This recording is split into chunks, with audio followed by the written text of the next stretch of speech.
현대문화와 예술 5주차 1차 실수업 시작합니다. 자, 우리 그동안은요, 현대에 나타났던 어떤 문화와 예술을 살펴보기 위해서 10년대와 20년대, 30년대, 40년대, 그리고 1차 세계대전과 2차 세계대전에 대해서 알아보았고요.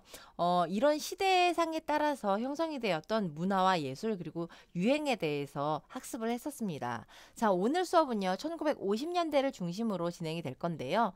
특히 1차 시는요, 50년대에 대한 시대적 배경에 대한 이해를 중심으로 수업을 진행을 하고자 합니다. 자, 그러면 5주차 1차 시 수업 시작하도록 하겠습니다.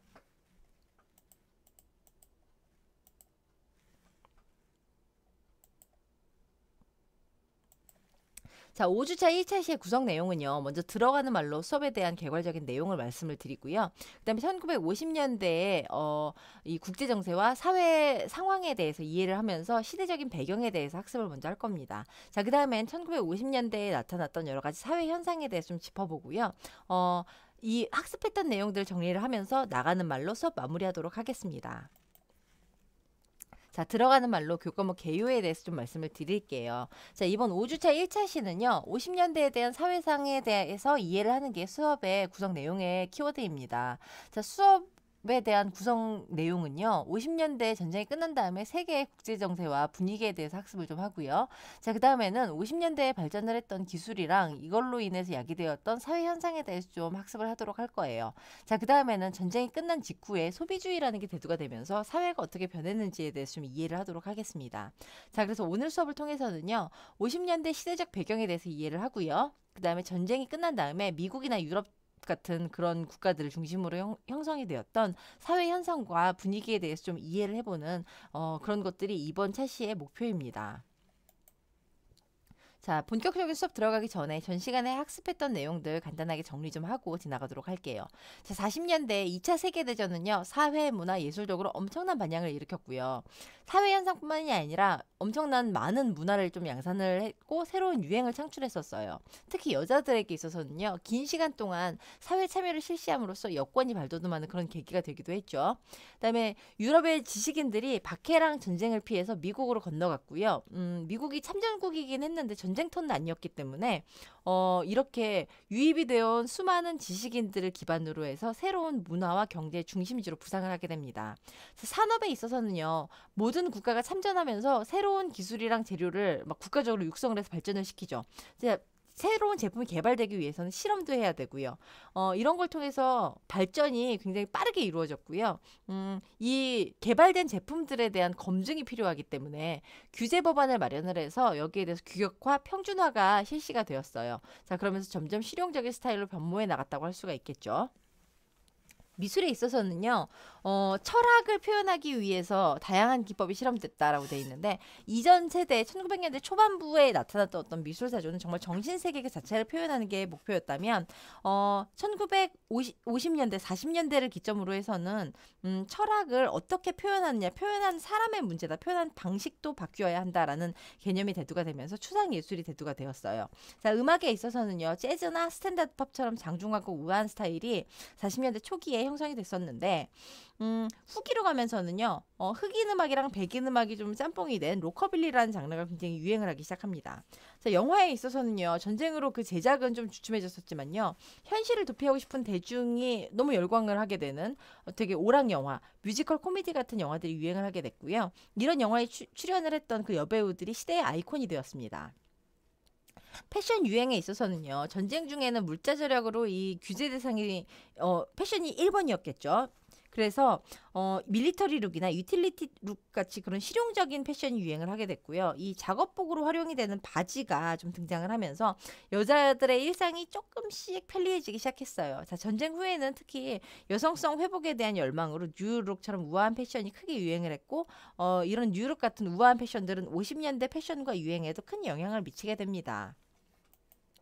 자, 그럼 이제 본격적으로 1950년대 사회랑 국제 정세에 대해서 좀 이해를 해보도록 할게요. 전쟁이 끝난 다음에 전쟁 승리를 위해서 연합군을 형성을 했었던 미국이랑 소련이 있었죠. 근데 사실상 미국이랑 소련은요, 사회 체제를 구성하는 어떤 기본 이념이 완전 정반대되는 그런 개념이에요. 그래서 이 두 국가들 간에 냉전이라고 불리는 콜드 워가 형성이 되면서 사실상 진짜 전쟁은 아니고요. 말없이 조용히 퍼지는, 하지만 경쟁하면서 상대를 이기려고 하는 그런 전쟁이다라는 의미를 해가지고 콜드 워라고 부르는데, 이 냉전의 시대가 열리기 시작했다라고 이해를 하면 될 것 같아요.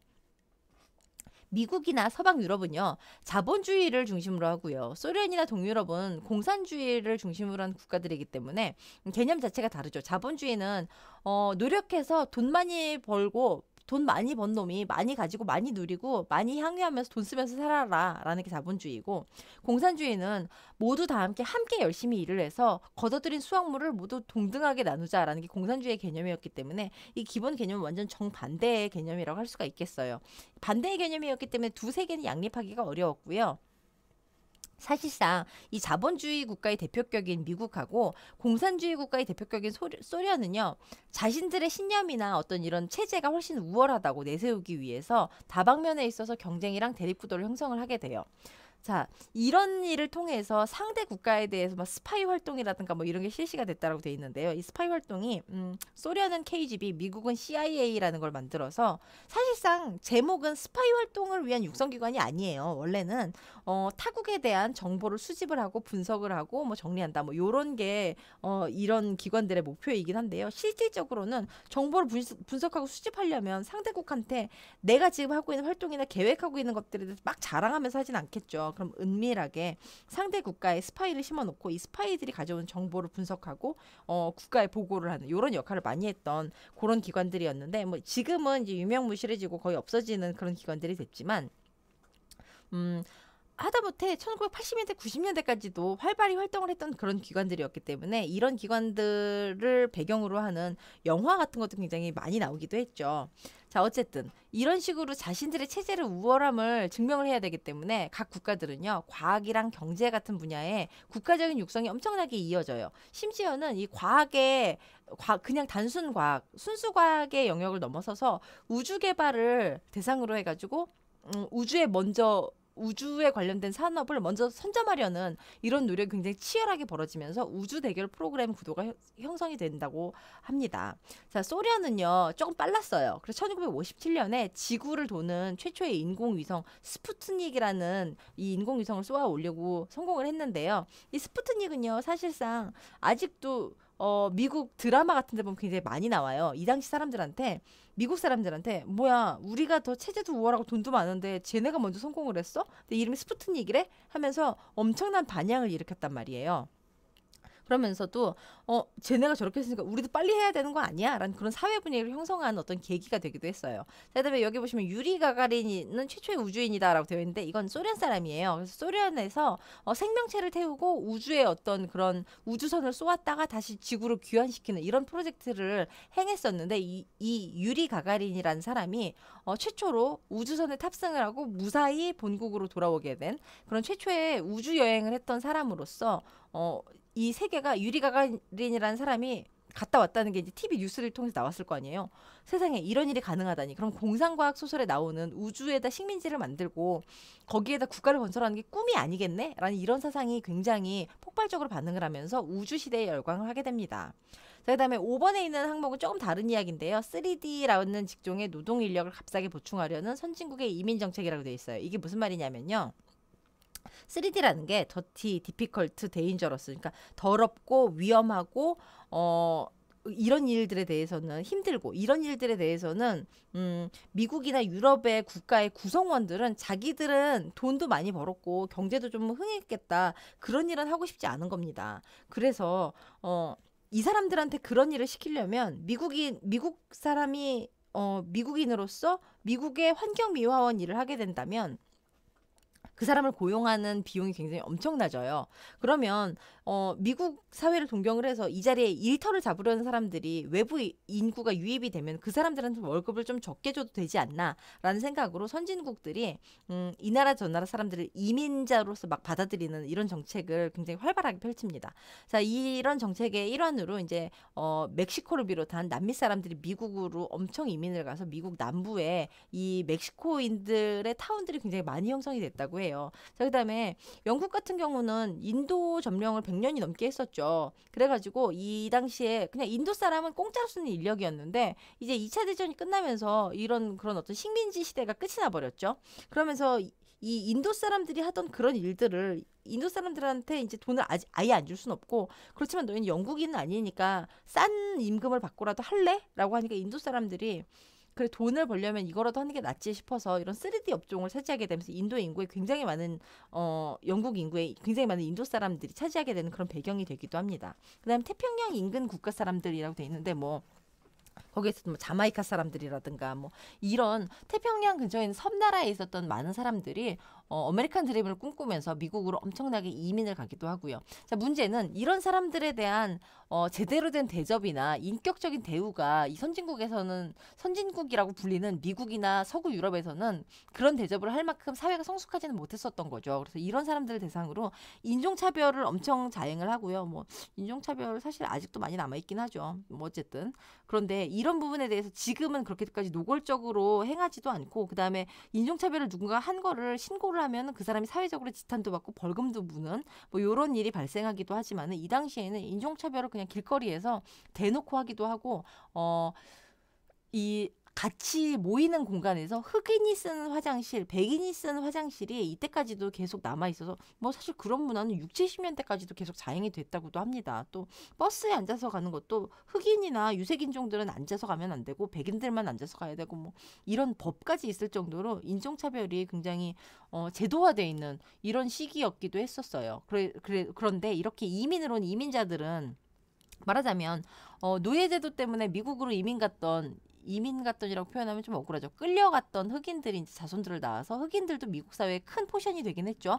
하지만 여전히 차별은 존재했었고, 이 이민해서 온 사람들이라고 이 미국이나 유럽 사람들이 차별을 안 했던 건 아니었기 때문에 이런 제3국가에서 이민 온 사람들과 흑인 사회가 결합을 하면서 굉장히 큰 어떤 사회적 반향이 일어나는 그런 배경이 되기도 했답니다.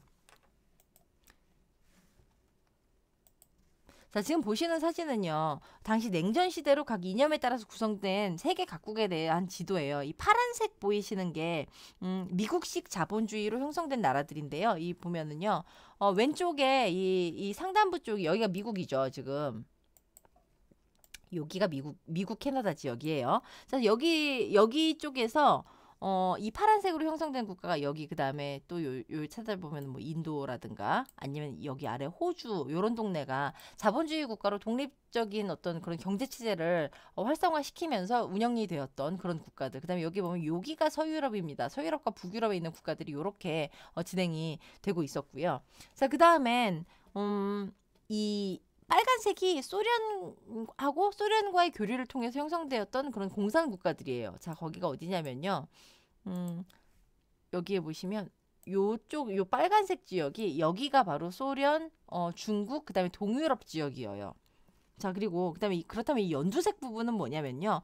이 파란색의 자본주의 체제의 보호를 받았던 그런 국가들이 연두색으로 되어 있는 뭐 이런 형태라고 이해를 하면 될 것 같아요.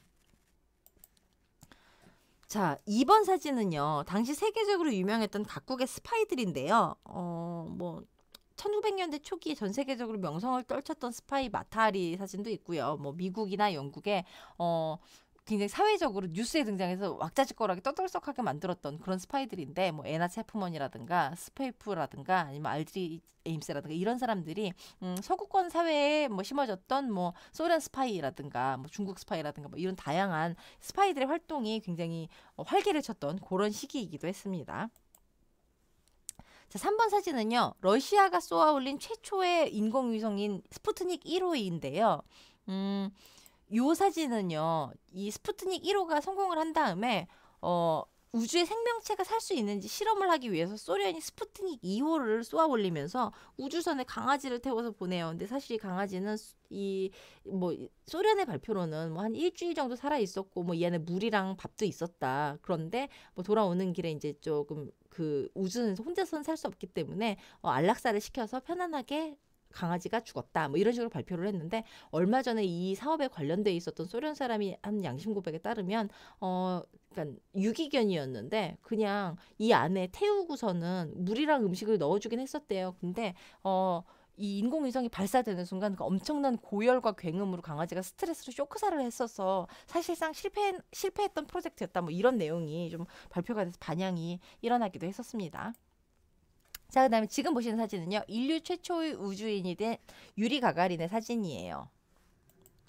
자, 그다음에 이런 국제 정세를 바탕으로 해서 경제가 어땠는지를 좀 살펴보도록 할게요. 2차 세계대전이 끝난 다음에 미국은 진정한 경제 대국으로 새로운 사회적 지위를 획득하게 됐어요. 특히 이 전쟁 중에 이 소비를 못하게 하면서 억눌렸던 욕구가 폭발해가지고 전쟁으로 막혀 있었던 경제 재건이 다시 또 시작이 되고 이러면서 일반적인 국민의 소득이 엄청나게 증가를 하게 됩니다. 또 경제 선순환을 위해서 미국 내에서도 소비도 장려가 됐고요. 특히 유럽에 대한 경제 원조로 돼 있는데 독일이 배상금을 어마어마하게 물었겠죠. 전쟁을 일으켰던 국가니까. 근데 얘네들이 좀 먹고 살만해야지 배상을 하든지 말든지 하게 될 것 아니에요. 그래서 이 마샬 정책이라는 그런 유럽에 대한 경제 원조 정책을 미국이 하면서 말하자면 이 전 세계 서방 국가들에 대해 재건을 하는 동안 우리가 힘을 빌려줄게. 뭐 이런 큰 형님 같은 이런 역할을 자기들끼리 자초를 하면서 굉장히 뭐 서방 세계 국가들 입장에서 눈꼴이 좀 시렸겠지만 야 진짜 몇십 년 전만 해도 문화도 없고 못 살던 것이 우리한테 으스대네 돈 좀 있다고 약간 이런 분위기가 형성돼서 뭐 그런 이유로 유럽 사람들이 조금 미국을 조금 멸시하는 그런 시각이 그 당시에 있었다고도 해요. 근데 뭐 어쨌든 간에 돈이 많았던 미국은 뭐 여러 가지 원조를 통해서 유럽 재건을 막 같이 신나게 도와주게 되면서 문화나 경제적으로도 자기네 거를 영향력을 엄청나게 확장을 하게 됩니다. 특히 미국 내에서는요. 자국 내에서도 소비가 엄청나게 증가를 했겠죠. 그러면서 미국 내에서는 54년쯤에는 7명 중에 1명이 텔레비전을 가정에 갖게 됐고 이 텔레비전이 조금씩 가정집에 보급이 시작이 되면서 여러 가지 문화의 발전이 시작이 돼요. 특히 인쇄물을 통한 광고, 근데 그것도 아주 디자인이 잘 된 세련된 인쇄물이 TV에서도 막 움직이는 광고뿐만이 아니라 그런 그 인쇄물 광고를 TV 화면에 그냥 계속 내보내는 거죠. 이런 인쇄물 광고나 텔레비전 광고가 폭발적으로 발전을 하게 되면서 새로운 소비 시대로 접어들게 돼요. 왜냐하면 광고를 보니까 사람들이 막 사고 싶거든, 그죠? 그러면 물건을 사게 되니까 누군가가 돈을 또 쓰겠죠. 이러면서 새로운 소비 시대를 맞았다라는 게 정설입니다. 어쨌든 미국 내에서는요, 금융기법도 새롭게 등장을 하면서 이렇게 막 돈 많아져가지고 이것저것 사고는 싶은데 뭘 하나 살려면 목돈을 내는 게 참 부담스러웠겠죠. 지금도 부담스럽잖아요. 그래서 어쨌든 이전 세대라고 없었던 건 아닌데 이 할부 판매를 굉장히 활성화를 시키고요. 그다음에 신용기관을 확대를 시키면서 신용카드라는 제도를 도입을 하게 돼요. 그러면서 구매랑 소비를 막 부추기고 이러면서 경제가 잘 돌아가도록 유도를 했다 정도로 이해를 하면 될 것 같아요. 자, 그래서 물건이라는 걸 팔아먹는 게 남자들이 돈 쓰는 데는 한계가 있겠죠. 이를테면 오락이라든가 아니면 스포츠 내지는 술집 뭐 이런 데에 대개 남자들이 돈을 쓸 텐데 사실상 좀 목돈을 쓰게 되는 거는 주부들이에요. 그리고 젊은 층들이 쓰는 돈 그동안 하찮다고 여겨졌었는데 젊은 층이 거대한 소비 어떤 주체로 부상을 하면서 여성과 젊은 층을 대상으로 하는 이 제품이나 디자인의 개발 마케팅이 굉장히 발전을 했고요. 유행이라는 걸 막 유도를 하면서 산업적으로 새로운 냉장고를 너무 빨리 내놔요. 그러면은 작년에 큰 돈 들여서 냉장고를 사긴 했는데 아니 옆집 뒷집이 다 새 냉장고 사면 우리도 왠지 새 거 사야 될 것 같잖아요. 이런 식으로 유행을 조장을 하면서 대량 소비 문화가 형성이 되었던 그런 시기라고 이해를 하면 될 것 같아요. 자, 지금 본 사진은요. 이탈리아에서 개발된 피닌파리나라는 자동차 사진인데요. 미국적 유선형이 굉장히 세련되고 날렵한 그런 양식을 도입한 이탈리아 자동차의 사진입니다. 자, 지금 보시는 사진은요. 도시를 형성하기 위해서 미국이 이제 그 전에는 동구권 말하자면 뉴욕하고 뭐 보스턴이라든가 워싱턴 같은 동구권 지역의 문화가 많이 발달을 했고 서부나 남부 지역 쪽은 그렇게 굉장히 막 뭐가 많지는 않았었어요. 그런데 이 시기에 뭐 그전이랑 도시가 없었던 건 아닙니다만 미국은 계획 경제, 도시 경제 계획을 새로 세우면서 이렇게 지금 위에 사진 보시는 것처럼 도로를 새로 만들고 이 도로를 따라서 집들을 보급형 주택들을 신나게 만들어내요. 그래서 이 아래쪽 사진을 보시면요. 이 보급형 주택들 앞에 보면은 뭐 이런 그 당시에 자동차들도 여러 대 놓여 있고요. 또 자전거를 타면서 아버지랑 아들이 단란한 한때를 보내는 요런 중산층의 어떤 문화를 형성하려고 무척 노력을 합니다. 자, 세 번째 사진은요. 이 참전 용사 전쟁에 참가했던 군인이 대우를 잘 받아서 이제 국가는 참전 용사에 대해서 대우를 잘해줬다. 그러니 군인으로 이렇게 지원하는 거를 그렇게 억울해하지 말아라라는 문화를 형성하기 위해서 군인들에게 TV를 살 만큼 돈을 많이 줬다라는 걸 홍보하기 위해서 국가가 만들었던 홍보 영상이긴 합니다. 자, 전쟁 후에 발전을 했던 사회 현상은 정말 많은 이런 사회 현상이 나타났어요. 왜냐하면 경제가 활성화가 되고 사회가 재건이 되면서 직업군들이 엄청나게 다양해졌겠죠. 그 다음에 전쟁으로 여자하고 젊은 층의 사회적 지위가 굉장히 높아졌고요. 그 다음에 이 사람들을 대상으로 해서 어떤 물건을 팔아먹고 뭘 개발하려는 그런 사회적 분위기가 양산이 됐었어요.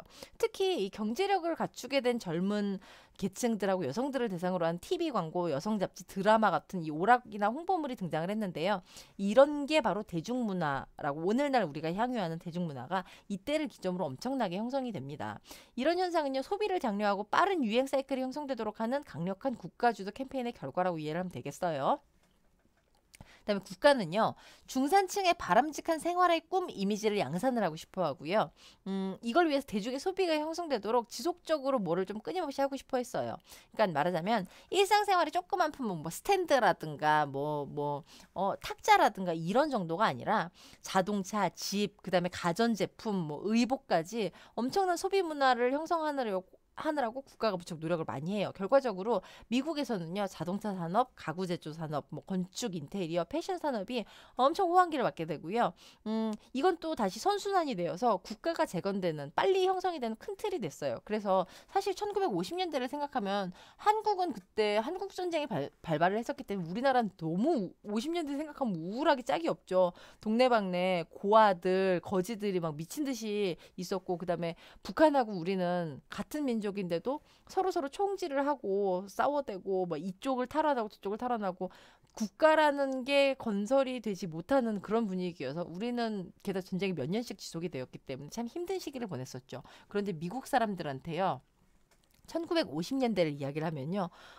그때가 황금기였지 좋았던 시절이야 라고 추억하는 그런 시대였어요. 그래서 사실상 이런 문화와 사회 공부를 하다 보면요. 이 괴리감이 약간 낯설게 느껴지기도 하는데 어쨌든 미국에서는 이런 소비 문화가 형성이 되면서 굉장히 화려하고 신나는 문화가 있었던 그런 시대라고. 게다가 미국의 영향을 받았던 유럽에서도 같은 문화가 형성이 되었기 때문에 만만치 않았던 화려했던 시기라고 이해를 하면 되겠어요. 자, 어쨌든 2차 세계대전이 끝나면서 안정적인 가정의 형태에 대한 이상적인 모델을 제공을 하고요. 국가는. 전쟁으로 인구가 많이 죽었죠. 그래서 이걸 위해서 출산 장려 정책을 어마어마하게 펴요.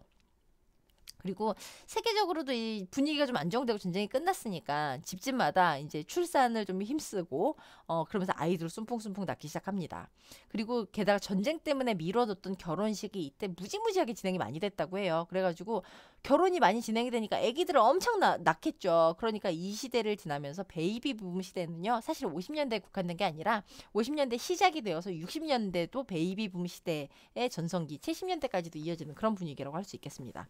어쨌든 사회적으로 이런 분위기를 형성을 하면서 그리고 남자들이 일을 많이 해야 남자들의 위상, 그러니까 가지고 있던 기득권을 놓고 싶지 않았겠죠. 그래서 남자들에게 사회적으로 더 이렇게 우위를 선점하게 해주고자 하는 그런 사회적인 국가적인 분위기도 많이 높았고요.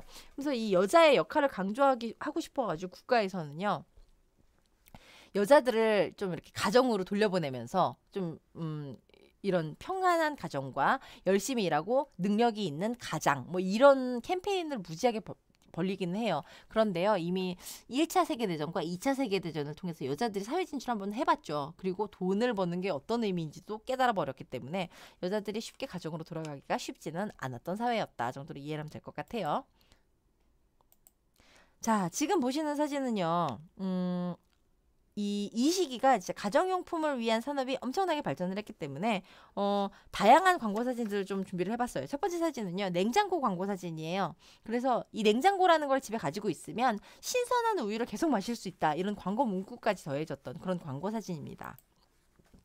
2번 사진은요. 식기세척기 광고 사진이에요. 그래서 식기세척기를 사용하는 주부는 가사노동도 일찍 끝내고 남편과 대화하며 아름답게 가정을 만들 수 있다. 뭐 이런 내용의 광고 사진이라고 이해를 하면 될 것 같아요.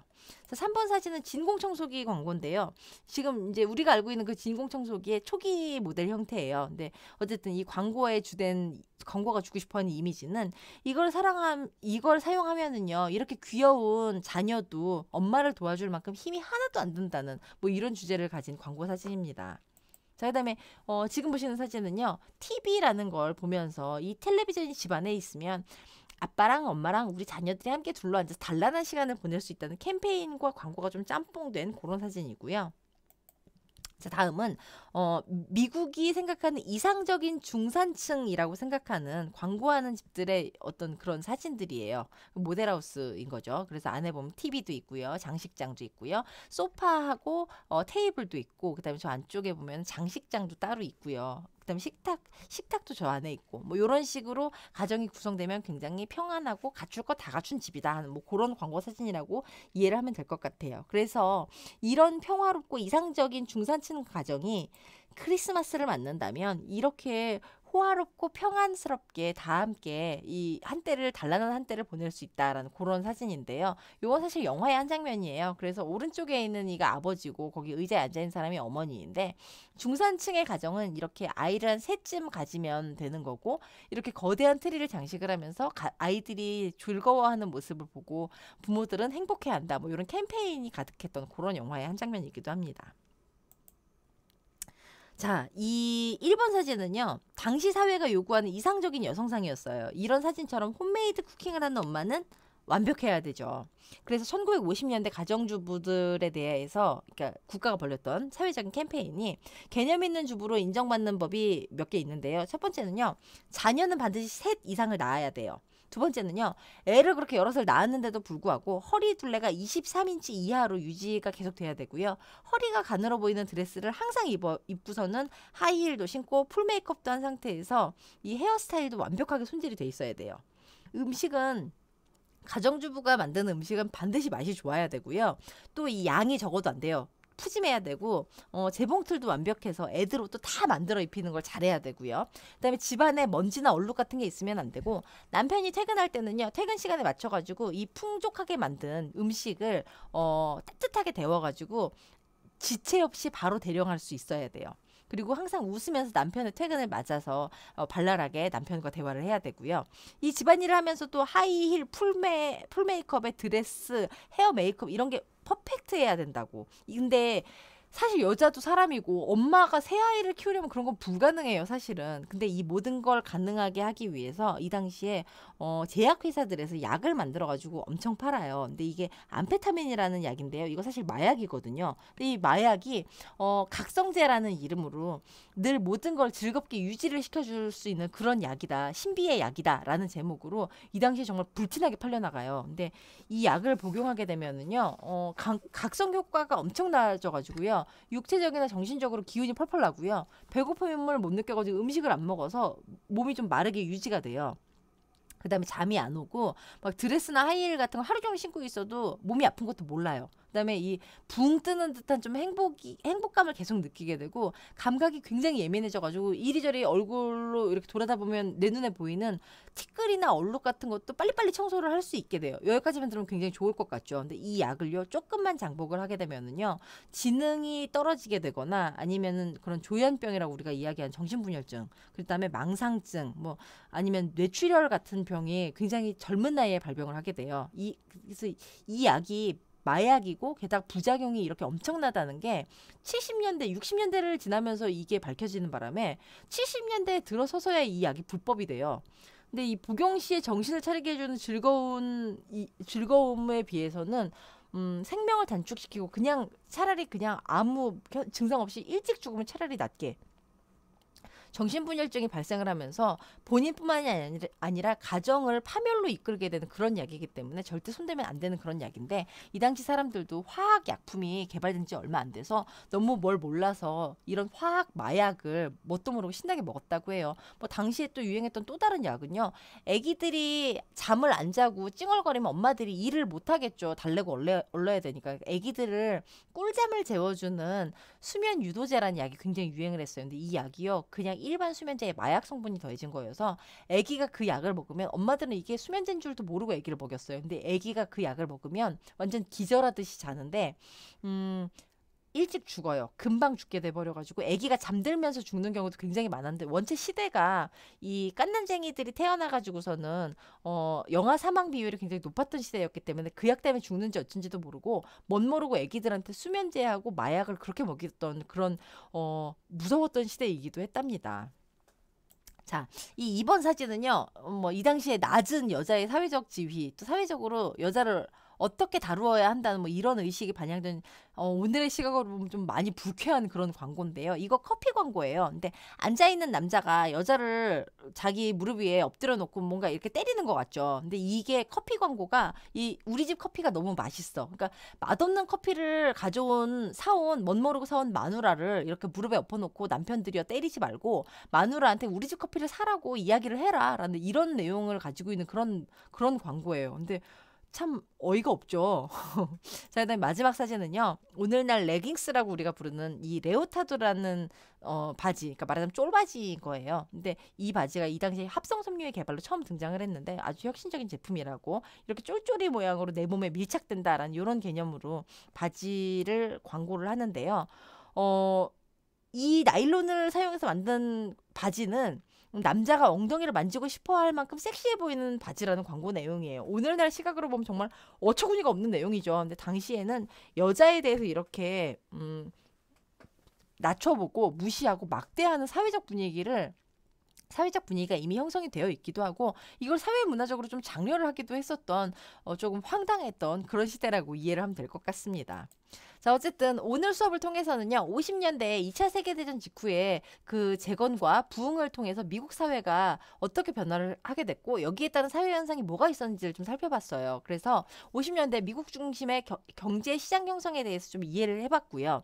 미국 사회를 구성한 사회 분위기가 어땠는지에 대해서 좀 알아봤고요. 그다음에 젊은이들이 부상했다고 이야기를 했죠. 그다음에 젊은이들, 여성들로 인해서 형성된 사회 현상에 대해서 알아보았습니다. 자, 오늘 수업을 통해서는요. 여러분들이 50년대 문화를 형성하게 된 배경인 다양한 사회 현상에 대해서 이해를 했을 거라고 믿고 싶고요. 그다음에 전쟁으로 인해서 야기됐던 미국 문화의 부흥과 여기에 따른 사회 변화에 대해서 여러분들이 학습하는 시간이었을 거라고 믿고 싶습니다. 자, 오늘 준비한 내용은 여기까지이고요. 잠시 후에 우리 이제 2교시 수업에서는요. 1950년대 문화와 예술에 대해서 좀 알아보는 그런 시간이 되도록 하겠습니다. 학습하시느라고 고생 많이 하셨습니다. 감사합니다.